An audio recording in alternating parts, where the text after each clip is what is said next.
Hey, this is Madeline Sklar. And Suze Cooper, and you're listening to All Things Audio. Let's get started. We got lots of news to share today. We have, and our first one is going back to a space that Elon appeared in. I mean, this is becoming a recurrent news item, isn't it, really? That Elon, actually, before we dive into this, I'm just going to send Morgan an invite to speak, because a lot of what we're talking about here today, and you will know, if you listen to All Things Audio regularly, you will know that All Things Audio is not just me and Madeline at all. We are a team, and there's a whole group of us that scout about for different bits of information, and we are truly grateful to our team. Michael Sterling, Jennifer Navarrete, and Morgan, George. We really couldn't do this without you, and certainly this week, quite a few of our tweets that we're going to be talking about are ones that Morgan had put out and found. So I actually said to Morgan, would he be available to speak? So I know that if he is available to speak, then he will take the request. He's not doing that right now, and he did say there was a chance that he might not be able to. So we're going to carry on. Yeah, well, we took lots of notes from the DMs with him talking about this. But yeah, Elon Musk was on a Twitter space yesterday. I listened to part of it when it was live, and interesting conversation. It seems to bring the same speakers together. It seems like the same group of people that like to come on and talk to him. And what's interesting, when he's done these spaces in the past, we've talked about two different ones he's done in the past few weeks, and within 24 hours, it would be like 2 million listens. And so I was curious, like, okay, we're at about 21 hours, almost 24 hours since, and we're at 315,000. So it's not as many people tuning in this time around. Not sure why. Hopefully people aren't getting tired of listening to him, because I love that so many people are tuning in when he's doing spaces, whether it's live or recorded, because it's showing the power of spaces, which we're a huge advocate for. I feel like this is drawing more people in. Wouldn't you agree, Suze? I mean, I feel like it's a plus every time he does this. Yeah, I mean, in the comments, it was quite interesting that there was certainly a few people kind of saying, oh, what's this thing that's going on? And how's Elon talking to us on Twitter? And I thought, wow, there's still a lot of people. We are in a social audio bubble whereby, we were complete and utter social audio geeks. We jumped in right at the start of spaces, but there are still people that are going to discover what this thing is. And, Elon is attracting attention to that. But you're right. This is Mario Norfol's space once again that he's set up. He's involved in crypto. That's his profession and his career. And he's the same guy that hosted the space last week that went absolutely sky high. It does definitely seem to be the same group of people talking. Certainly in this one, that again in the comments there seemed to be a bit of chat going on about how they were all talking over each other and no one could hear what was being said, and everyone wanted a bit more decorum and a bit more etiquette in the space in terms of who was speaking when. But yeah, really interesting to see that he seems to be doing this weekly and seems to have picked this bunch of people to do it with. I mean, Morgan, you've taken the mic. What's your view on Elon's reappearance in Mario's space? Well, he really likes dropping in. Was it his third? I'm not entirely sure on the number, but there's also this background sound that suggests, and he said it in the second one, he was tuning in while on his private jet. So you have this image of Elon flying between appointments with some time to kill. And deciding to jump in. But it's also that he joins this particular space. Now, this has been, I think, the biggest consistent space that we've seen. And it's become a kind of breaking news space, particularly around the crypto news with FSB, FBF, oh, goodness me, Bankman-Fried. So I don't know. I mean, he said a few interesting things in the space that's relevant to us as well. So I tried to take notes, and I haven't listened to it a second time round yet. But there were two things about spaces. Did you catch those? Yeah, we did. And I think George is actually all queued up to be able to play us a clip from it. But George, I will come to you in a little while to do that. I think, so yeah, one of the things he was really speaking about was discoverability, wasn't it, Morgan? Right. So that was kind of the first thing he said, was Yeah, okay. We, we need to get better at making these things easier to find, which I think is something we could get very easy agreement on.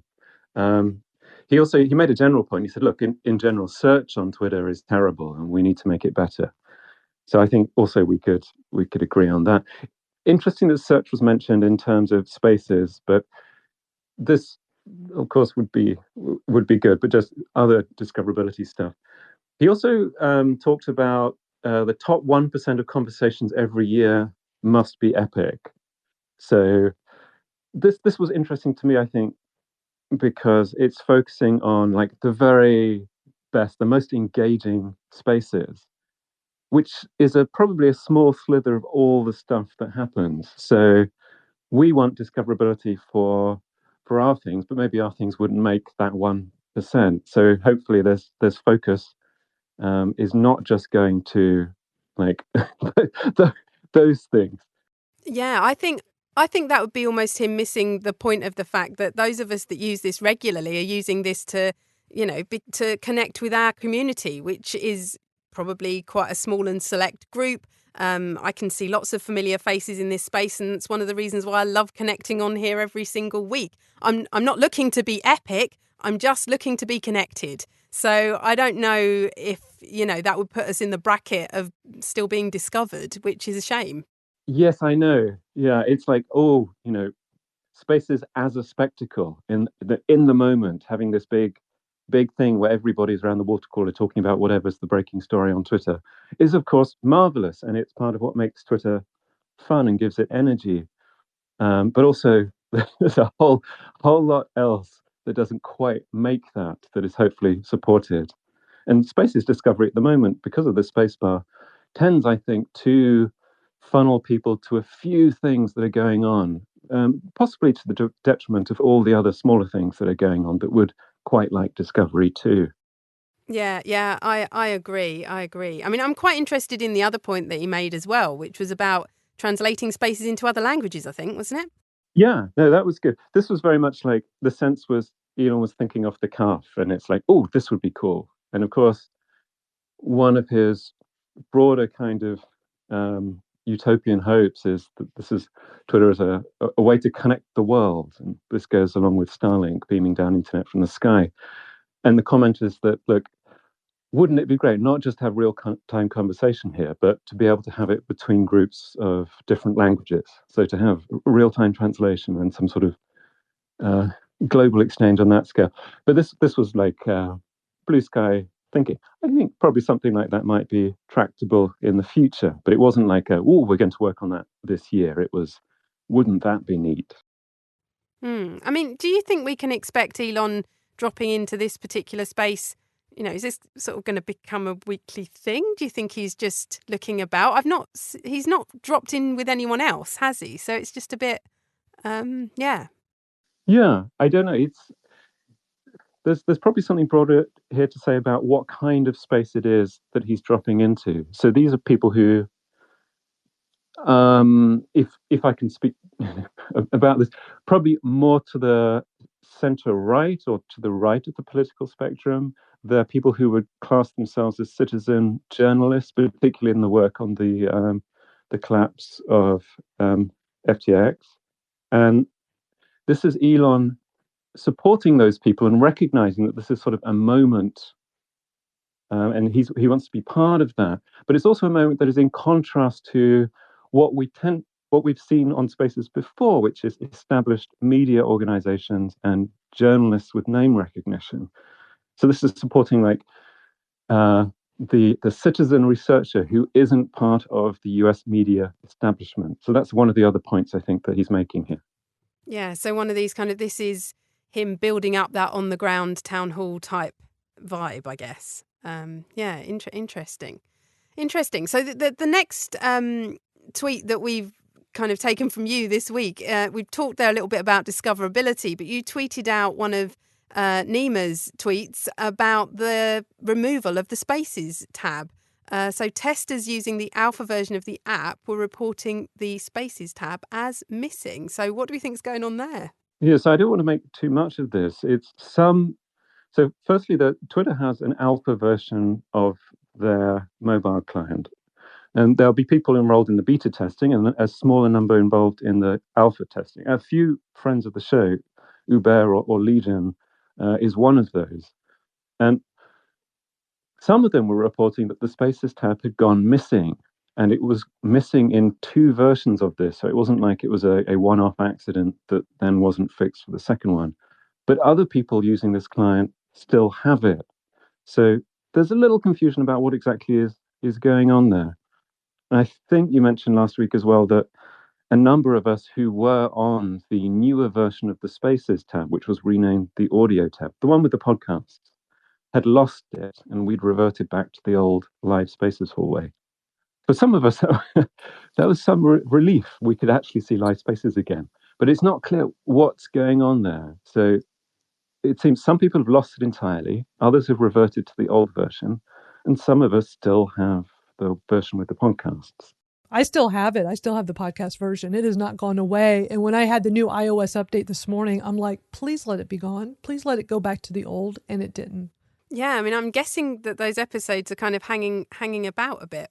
Yeah. So the people who do have the audio tab, you mentioned that the curated spaces, there's only one spotlighted space, and it's been the same one for perhaps a month now, and it's still racking up plays. So they've really hit the jackpot. But yeah, I also shout out. I see Andrew in the audience in Spaces for Spaces Dashboard. Again, we mention this every show now, but if you want to reliably find live spaces, Andrew's probably still the best bet there. Yeah, spacesdashboard.com is definitely a great place to go for discoverability. It is hands down the best discoverability place anywhere, even better than what Twitter, even when with Twitter, when they have the older tab and discoverability wasn't too bad, it was okay. I still feel like Spaces Dashboard is the best. Yeah. How are you two feeling? If you've seen the reversion to the old tab, how are you feeling about it? Because for me, it was something that I hadn't actually looked at for a good length of time.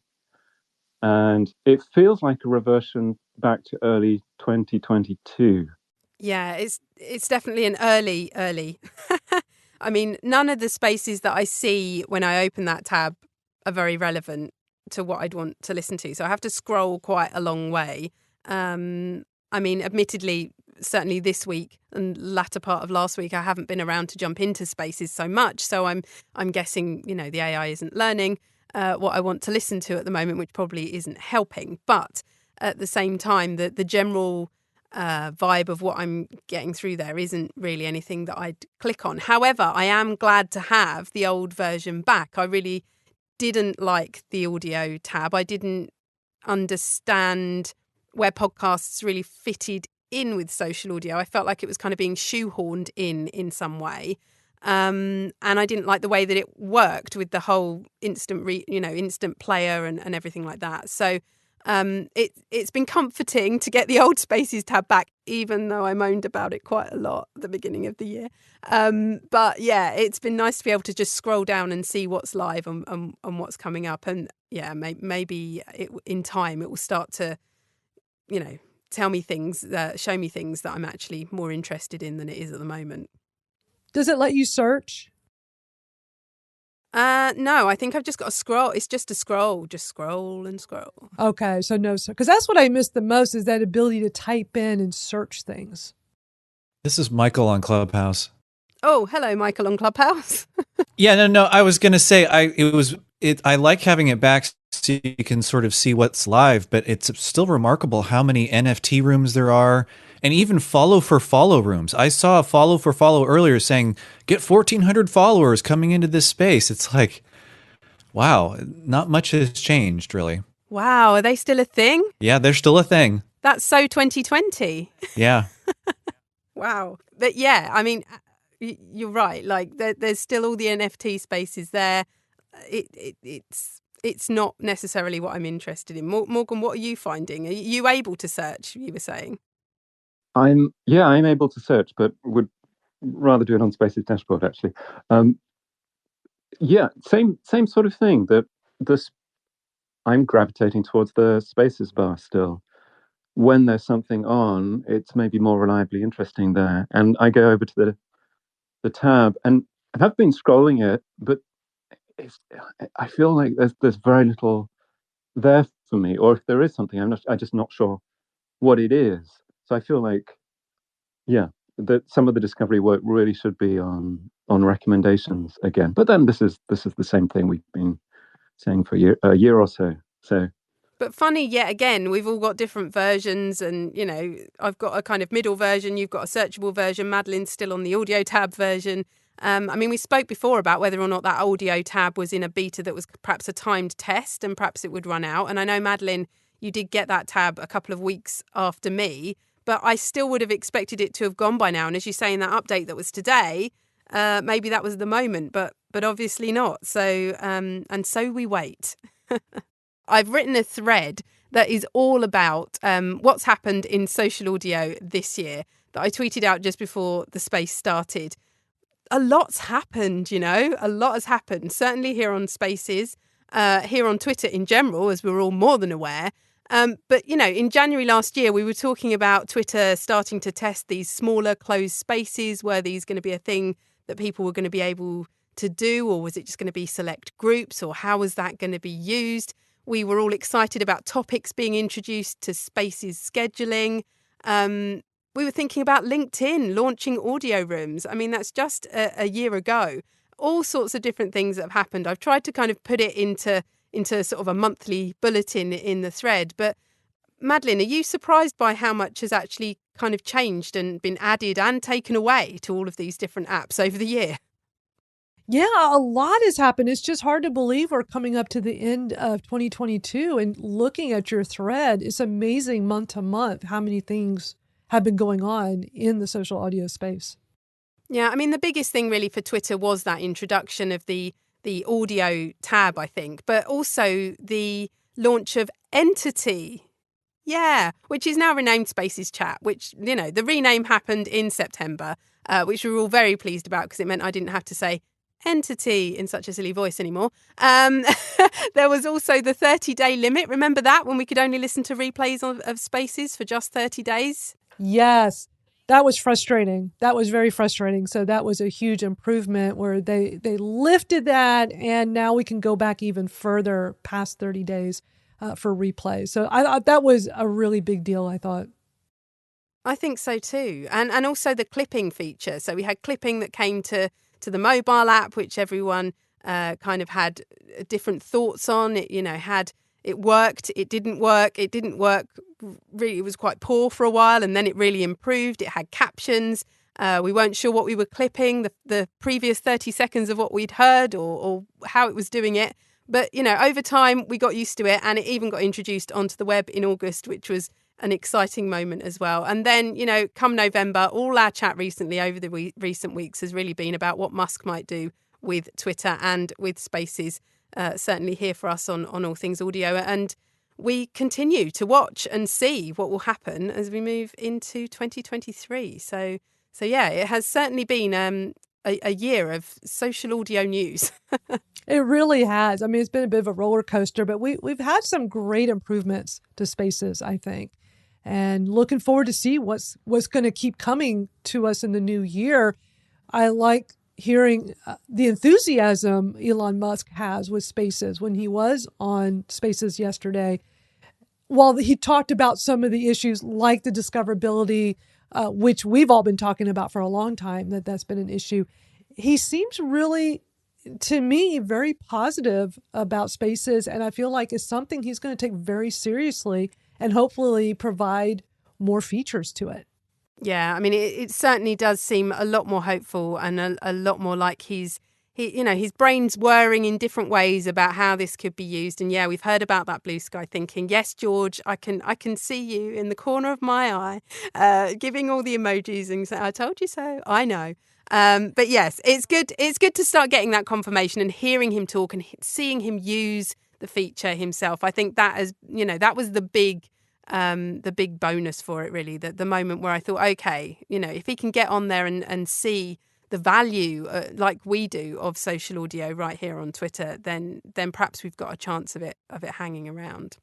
I feel like, Suze, that you and I really needed that confirmation from him, because you and I have just been very on the fence. Like, is Spaces going to still be here? Are we going to be here next week to do this again? Like, we really weren't sure what was going to happen. So many things were up in the air.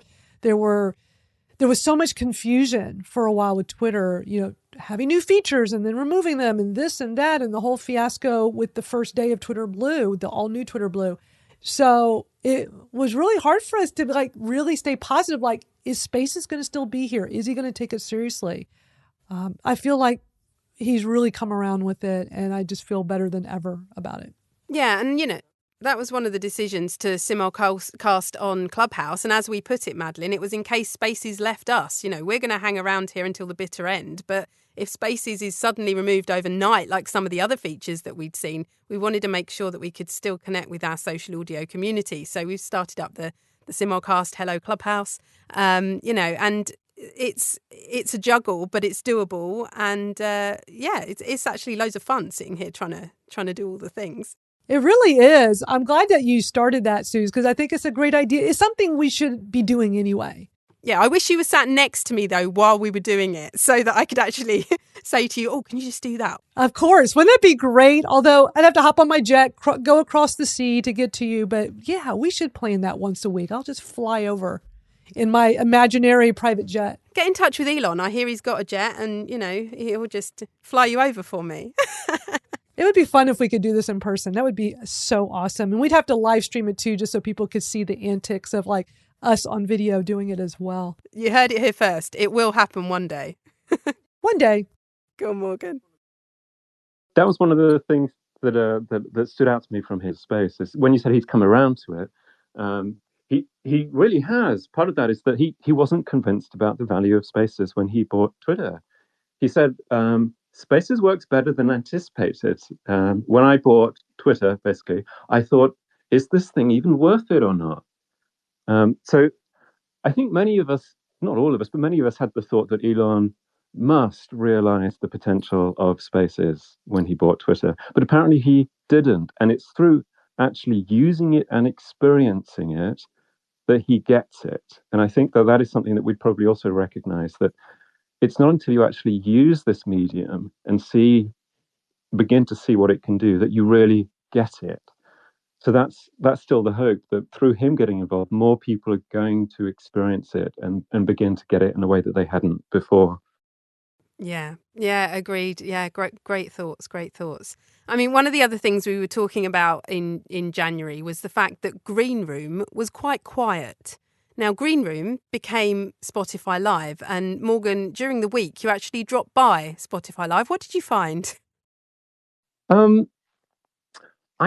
I found one room. I forget how many people there in it, but it was something like 7 people or 5 people. That was it. So I started poking around, and there were some other things that happened. So I sent this to a friend, and they replied with a screenshot of a Reddit post. Now, Ashley Carmen wrote this up yesterday, but it turns out that Spotify has cut or cancelled the contracts for many of its Spotify Live originals creators. Not all of them. I think there are at least 2 remaining, but many of them. So there's a big question mark about what happens with Spotify Live. It really feels like when one of these original shows isn't live, nobody's there. And now there's going to be almost no things going live because the contracts are cancelled. One of the contracts was paid out in full, but was cancelled after 12 episodes of, I think, a commissioned 20 to 30. So it really does feel like they've made the decision to shut that part down, which places a question mark. What finally will happen with the Spotify Live app? Is this going to be integrated into the main app? But that seems kind of strange. The other question is, why weren't these shows continued? Because Spotify Live shows that are originals are then released as a podcast on the main app afterwards. It feels to me like the audience for those recorded live shows just wasn't performing in the way that Spotify might expect for a podcast that is a Spotify original. They didn't say, look, keep recording these and the podcast is doing fine. They just ended it. Yeah, it's a very curious moment for them, isn't it? I mean, you know, I said Green Room was quiet in January. Spotify Live is now quiet and it's December. It just feels like they've never really backed their own project. Do you feel that way? It's just never really had any fire under it, has it? No, it hasn't. I mean, this is whenever you ask me about it, I mention this, but it's pretty much they've only had two updates in about a year and a half now, which has changed a product feature. The first one is slightly amusing. It's in the 1 month in, they took away gems. If anyone remembers the drama around giving people gems on Spotify, well, so that's taking a feature away. And then at some point this year, they added cross streaming to the main app for Spotify originals only. Other than that, there's an update that goes out on the App Store pretty much every week. It says bug fixes, but zero new functions have been added. You still can't, if you are a regular user, you can't schedule a room. Only the Spotify originals people get scheduled rooms. So it's just really a question mark as to why they, after having spent, was it something like 50 million on purchasing Betty Labs, the maker of Locker Room, and reskinning it to Green Room, why they didn't invest in it afterwards. It's a real puzzle. I'd love to know the answer. Yeah, me too. And, you know, it could have been so great. Me and Madeline have spoken about this so many times. You know, it had such a lot of potential there, and it just seems to have been left to dwindle and down into what it's appearing to look like now. What a shame.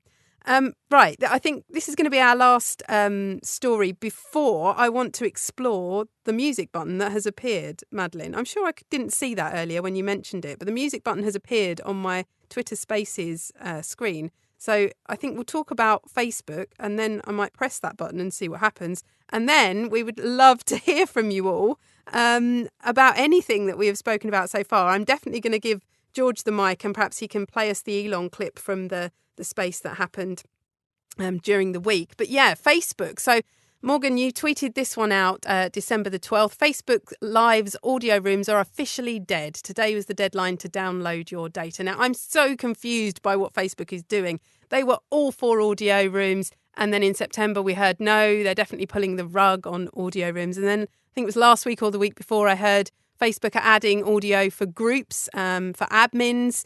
And you're going to be able to talk to admins and mods and things using audio. And then this week, live audio rooms are dead. I mean, this, you know, what are they doing? Any clues? Yeah, so my reading of this is audio rooms were more a broadcast product, that they paid a number of creators to create shows. Nobody else could. And then they would be broadcast, and anyone on Facebook could listen to them.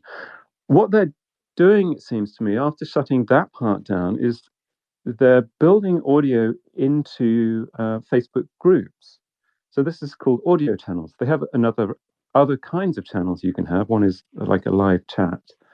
But if you join a Facebook group, for some of them that have this enabled, it's still rolling out. Apparently, it's coming to the United Kingdom in 2 weeks, so not terribly slow, but an admin of a Facebook group that has it will be able to turn on what looks very much like a Discord audio channel. So it's a permanent channel, always open. Anyone in the group can drop in and talk to somebody else. So it's not like starting a room or doing a show. It's a way for community members to talk to each other. Again, if you've used Discord, you're pretty familiar with this. And you can invite other people to join in. There's a link that you can copy to send to anybody on Facebook with a Facebook account. I guess, theoretically, you could try and share that link very broadly. You could tweet about it. You could pull in all, you could build an audience that way, but it's an audience within a group on Facebook. So this is kind of more akin to like a clubhouse house than a room.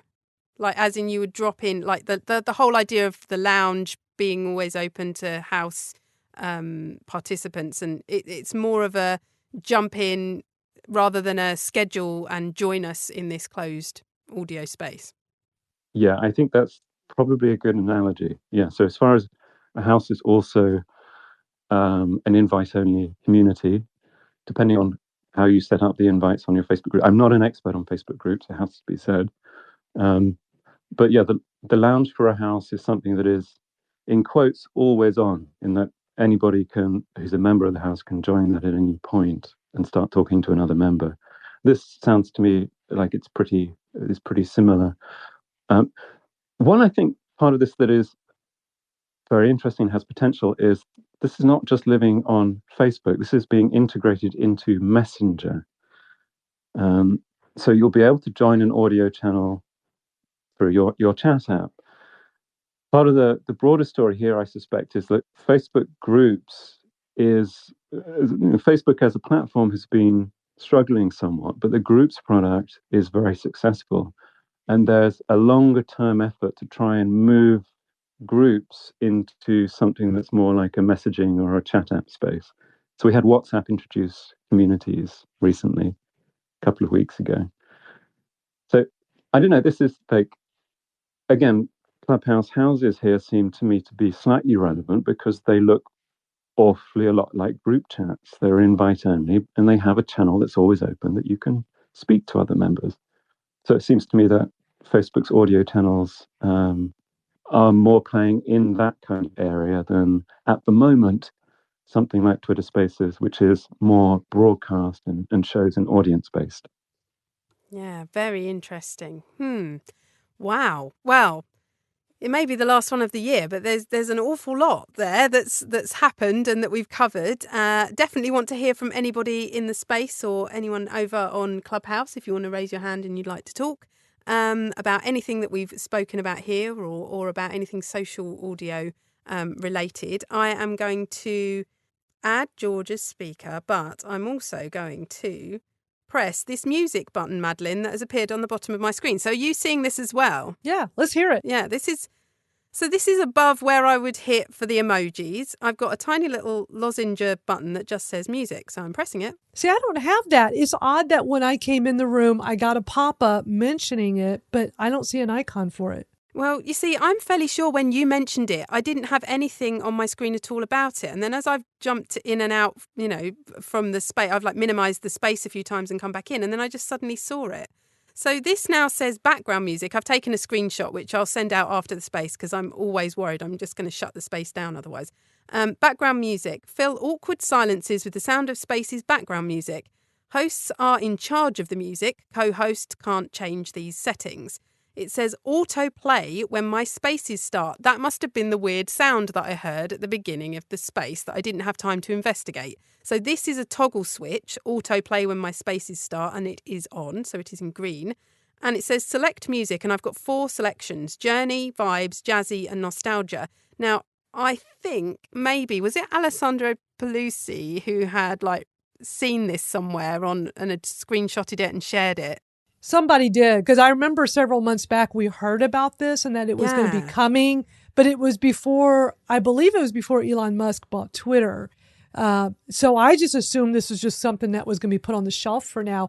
So you're saying with the instructions you're reading that only the host could do it? Because I got the pop-up once I became co-host, but I don't see it on here. So I thought that was odd.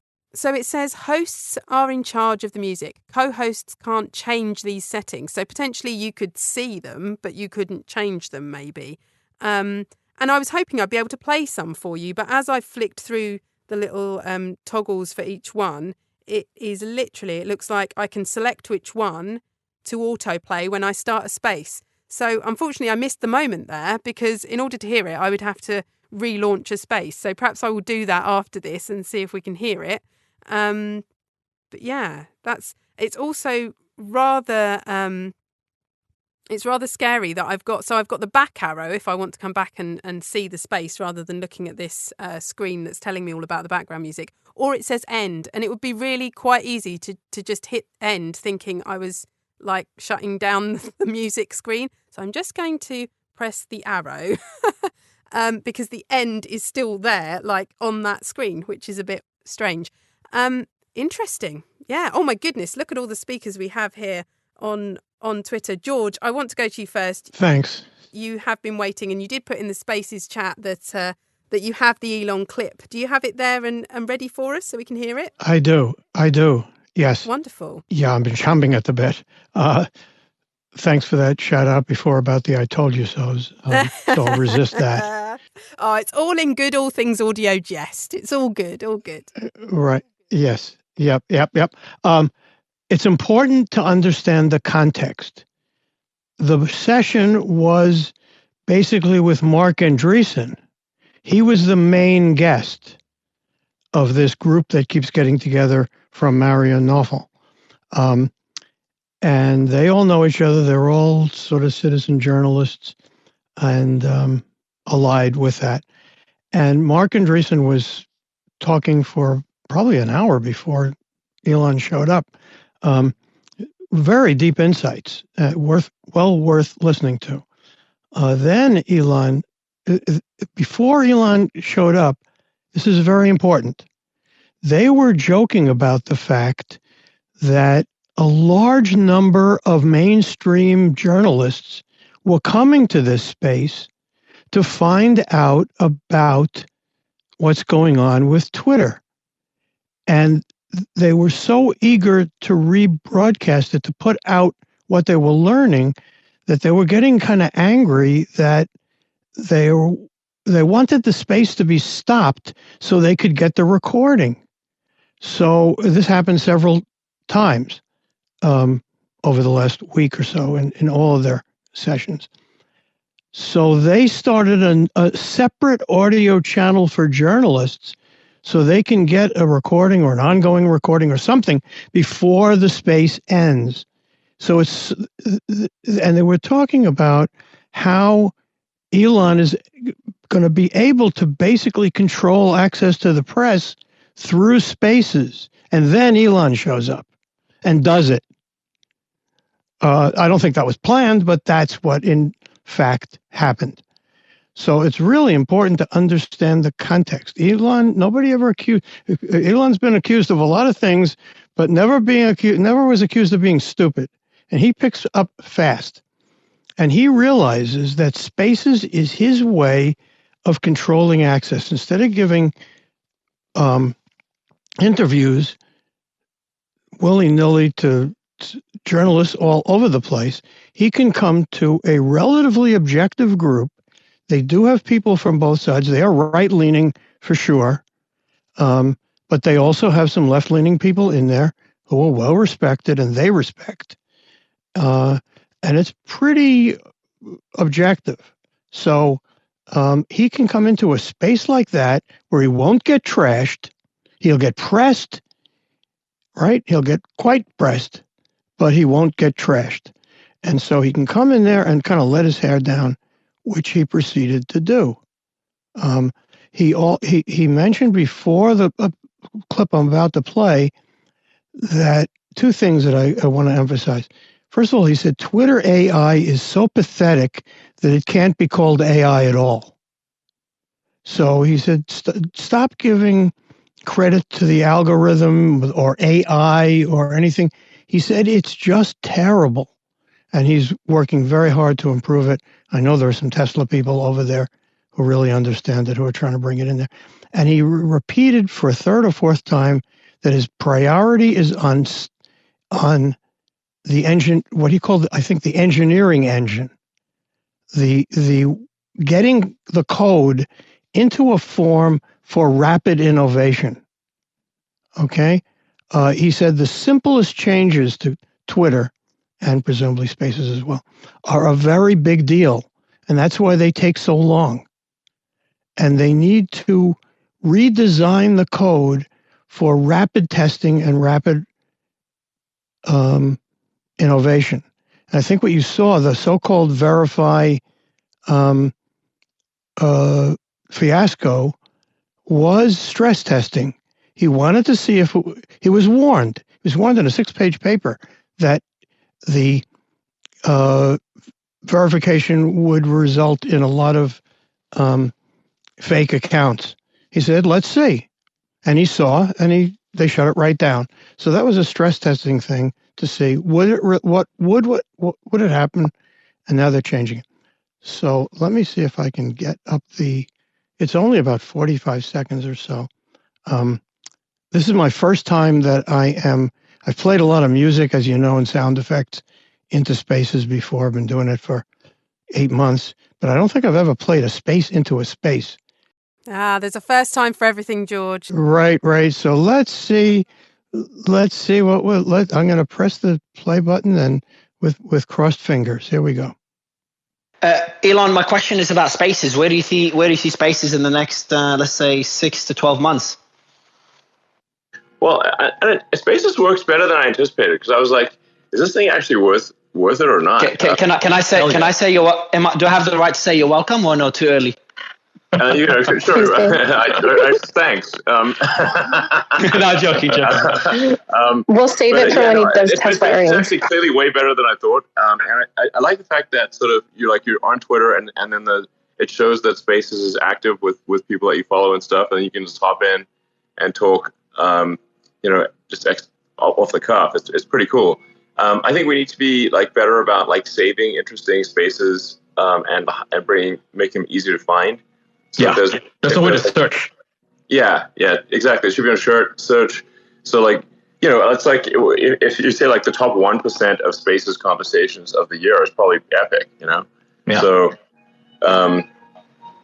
and we were saying Spaces internationally and have Spaces internationally and get that translated. That would be a future cool thing. There should probably be a way to save conversations and a way to even search those, right? Because right now the only way to do that is to, let Kim.com had a bunch of really great spaces, but the only way to search for them is to go through his timeline. And okay, that's basically it. Now I've, my business used to be reading focus groups, and there is no way this guy at all sounds like somebody who's about to drop Spaces. Quite the contrary. He sounds like we sounded when Spaces first started. He sounds like a little boy who's discovered a new toy. To me, that's my interpretation. There's no way in hell this guy is going to drop Spaces. Okay. Well, we will have that clipped for the future, George. That's good. That's what we want to hear. Thank you. Yeah, thanks for sharing that, George. That was really meta of you playing a space, a recorded space in this space. Very cool. Morgan, I see your hand. Yeah, just quickly, listening to that again, it becomes clear to me that when we talk about discovery, in this context, he's talking about for recordings. So yes. This is, look, after something's ended, you don't need to go and scroll through someone's profile to find it. There are other ways. For example, maybe you can save it to listen later, something like that. But so recordings there is the important part. Yeah, well picked up. Yeah, very good. It's a good detail. Yeah, I think a lot of us think that replay is going to be even more important than live. Well, let's face it. We thought that the podcast, generally the idea of having podcasts involved with spaces, for me, I kind of felt like, well, once a space has ended, a replay is essentially a podcast. We actually turn this into a podcast that is available on your podcast hosts, but essentially that is what it is right here on Twitter if they want to be a podcast host. So you think, well, expand that idea rather than trying to bring in these disparate kind of episodes from random places that are chosen.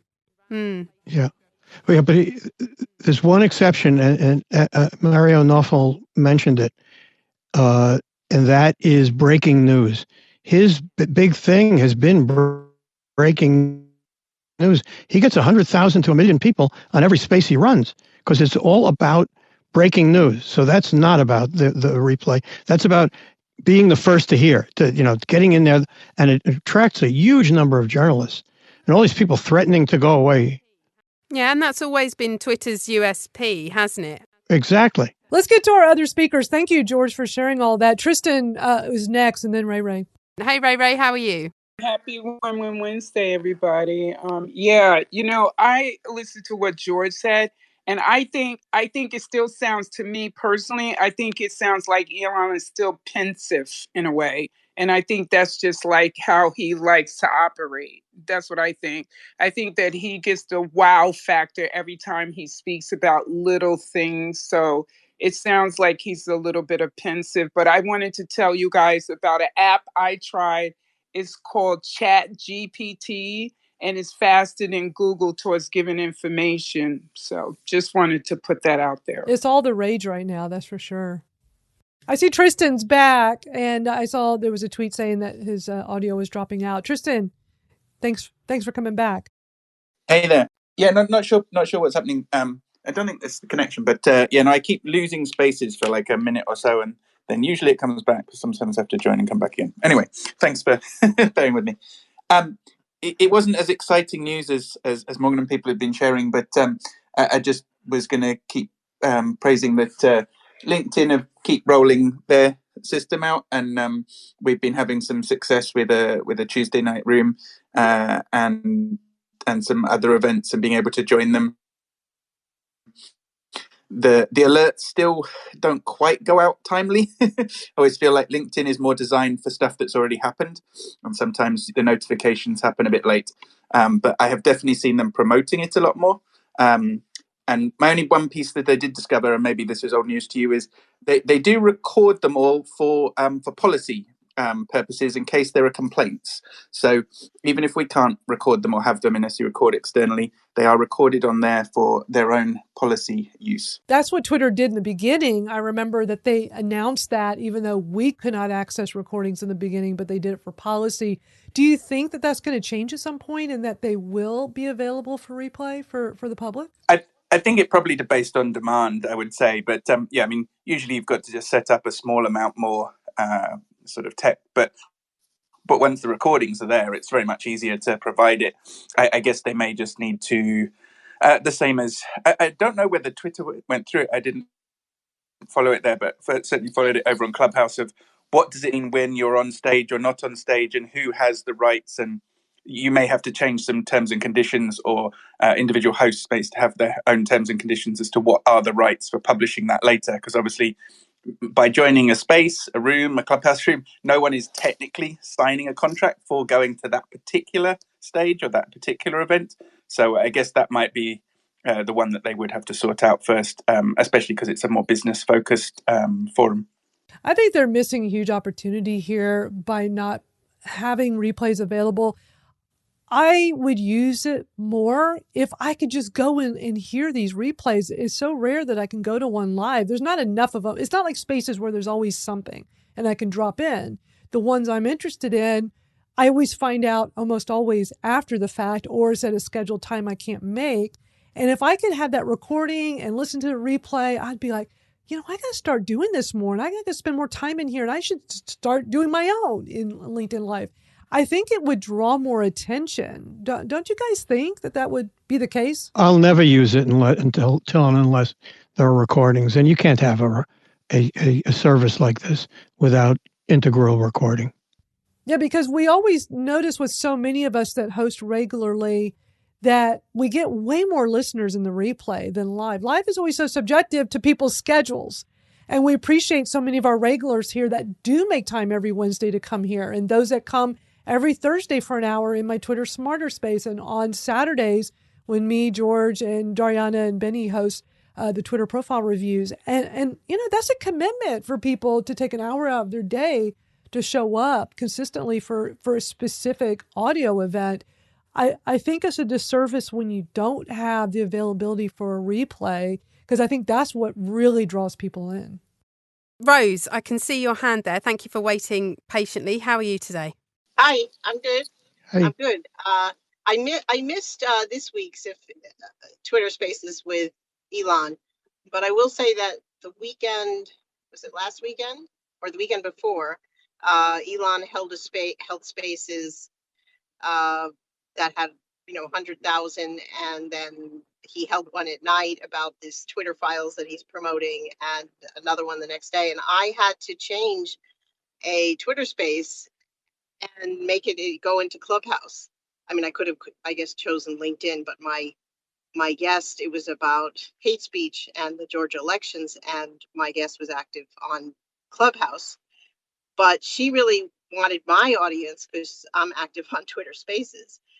And the reason, and it just wouldn't work for me. I could not get into any space. And even when people would send me a link to a space, I couldn't get into it. So I've not been that eager to going to Elon Spaces. They broke it. It had over 1 million people in it, and it was failing even as it was going on. And for about the next 3 hours, I DM'd you, Rose. It was broken, and then all of a sudden, it got way better than it used to be. Okay, well, I know by Monday when I, it's back. It's back. Feel free to use it. Absolutely. Yeah. Absolutely. No, yeah, I know. But the other thing I'll say is that in the space that I was in on Saturday listening to Elon, there were 7 men and 1 woman, and the 7 men who were in there were all right wing, all barely asking. The only one in there was somebody I've listened to on Spaces about Iran and foreign policy, and he asked a few challenging questions, but everybody else was like, tell us, Elon, what are you going to do with this? And there was no hard questions for Elon.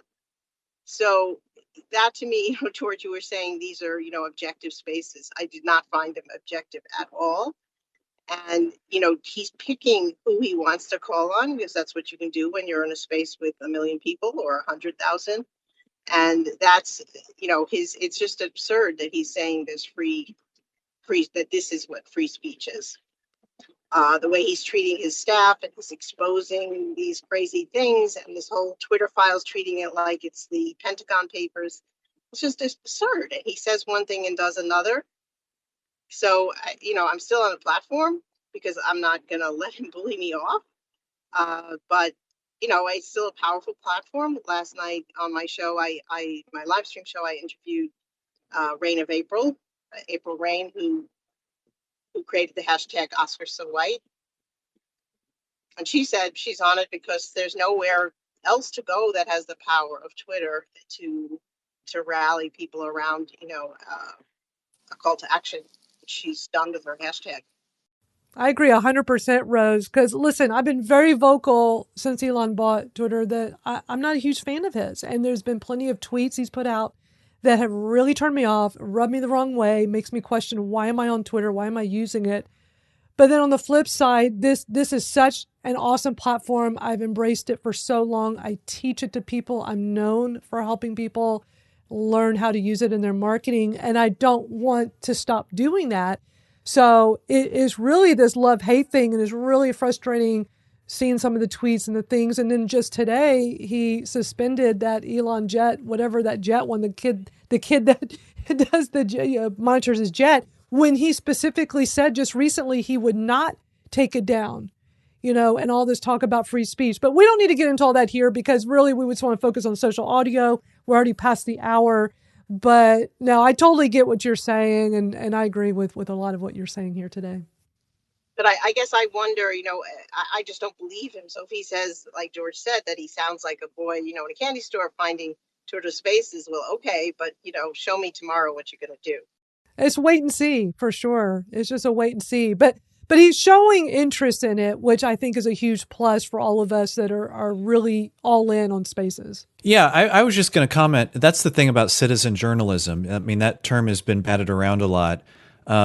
Citizen journalism is great in some respects, but also it tends to be less objective. And so we are going to see with more citizen journalism, maybe on this platform, more opinionated stances and less objectivity. Whereas, professional news organizations, they're trained, part of their job is to be as objective as possible. Now, we're all human, so we're all going to bring our opinions and things. We're all going to bring opinions and angles on things, but in general, citizen journalism is going to be less objective. Now, I'm not kidding. I don't agree. Well, we're not going to debate that here right now, but thank you for sharing that with us. Thank you so much to Morgan, who joined us to co-host today and chat through the various tweets that he'd picked up on during the week. Thank you, everybody over on Clubhouse. Thank you, Michael, for doing a great job over on Clubhouse. And yeah, we will be back on Wednesday, the 4th of January at 8 o'clock GMT, which is 3 p.m. ET. And all that's left to say really is to wish you happy holidays, Merry Christmas, and we will see you happy and safe in the new year. Take care, everybody. Bye, everybody. Happy New Year. Thank you to all of our speakers who came on and shared so much great stuff. And we're available in all of your favorite podcast apps. We're out there, All Things Audio. You can also go to allthingsaudiopodcast.com as well. You certainly can. And you can catch us here on Twitter and use the hashtag AllThingsAudio, and we'll pick that up throughout the week. So that's it for this week. But thank you so much to everyone that's been here in the space with us and those of you listening. And we'll catch up with you next week. Bye, everybody.